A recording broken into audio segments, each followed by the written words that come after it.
పల్లీ చట్నీ రోజు మార్నింగ్‌లో బ్రేక్‌ఫాస్ట్‌లోకి ఉండాల్సిందే కదా! రోజు చేసే పల్లీ చట్నీలా కాకుండా ఇలా ఒకసారి ట్రై చేసి చూడండి.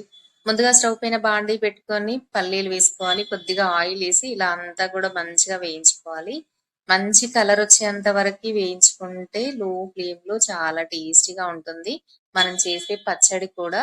తర్వాత 4, 5 పచ్చిమిర్చి ఇలా ముక్కలుగా చేసి అదే పాన్‌లో వేసి వేయించుకోవాలి. ఇంక మళ్ళీ ఆయిల్ వేయాల్సిన అవసరం లేదు. ఒక్క స్పూన్ జీలకర్ర వేయండి. చిన్న స్పూన్‌తో నేను 2 స్పూన్లు వేశాను.